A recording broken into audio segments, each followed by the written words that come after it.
আজকে আমি খুব সহজ কিন্তু সবারই খুব প্রিয় একটা রেসিপি তৈরি করে দেখাবো কিভাবে এরকম কালো করে ঝরঝরে আলু ভাজি তৈরি করতে পারবেন সেটাই শেয়ার করব খুব সহজভাবে। আসসালামু আলাইকুম, শাপলা কিচেন অ্যান্ড ব্লগে নতুন একটি রেসিপি নিয়ে চলে এসেছি। আশা করছি বরাবরের মতো এবারও আপনাদের ভালো লাগবে। তো প্রথমেই কড়াইটা খুব ভালোভাবে গরম করে নিতে হবে, অবশ্যই তেলটাও খুব ভালোভাবে গরম করে নিতে হবে যাতে নিচে লেগে না যায়।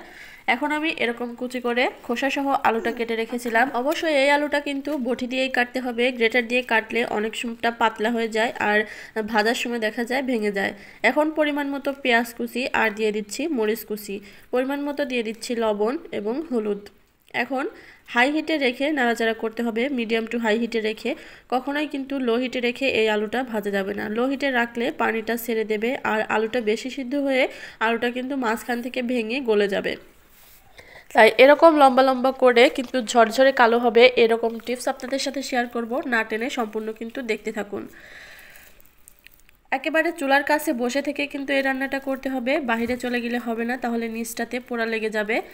তো ভাজতে ভাজতে একটা পর্যায়ে দেখবেন এরকম হয়ে গেছে। আলু ভাজিটাকে আরেকটু বেশি টেস্ট করতে আমি এখানে একটা ডিম ভেঙে দিচ্ছি, আপনারা চাইলে স্কিপ করতে পারেন, তবে ডিমটা দিলে বেশি ভালো লাগে খেতে। আলুটা ভাজি করতে কিন্তু সচরাচর সবাই পারে, কিন্তু আমার মতো এরকম করে আপনারাও একদিন বাসায় ট্রাই করে দেখবেন, আর কেমন লাগে সেটা কমেন্ট করে কিন্তু আমাকে জানিয়ে দেবেন। এভাবে আলু ভাজি করলে ছোট থেকে বড় সবাই খুব ভালোভাবে চেটেপুটে খেয়ে নেবে এক প্লেট ভাত। ধোয়া ওটা গরম ঝরঝরে ভাতের সাথে যদি এরকম আলু ভাজি থাকে তাহলে কিন্তু আর মাছ মাংস কিছুরই প্রয়োজন পড়ে না।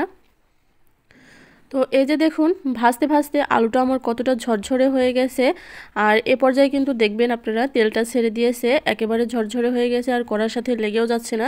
তখন বুঝতে হবে যে আলু ভাজিটা আপনার একদম রেডি হয়ে গেছে। তো এভাবে নাড়তে চাড়তে দেখবেন একটা সময় কালো হয়ে যাবে। এই যে দেখুন আমার আলু ভাজিটা কিন্তু একদম রেডি হয়ে গেছে। এখন আমি চুলাটা অফ করে দিয়ে এটাকে সার্ভ করে নিচ্ছি। আজকের এই সহজ সিম্পল রেসিপিটা যদি আপনাদের কাছে ভালো লেগে থাকে অবশ্যই লাইক কমেন্ট এবং বেশি বেশি করে শেয়ার করে দেবেন, আর আমার চ্যানেলটা সাবস্ক্রাইব করে পাশে থাকা বেল বাটনটা অন করে দেবেন, তাহলে পরবর্তীতে যখনই কোনো নিত্য নতুন রেসিপি আপলোড করব নোটিফিকেশন খুব তাড়াতাড়ি আপনাদের কাছে পৌঁছে যাবে।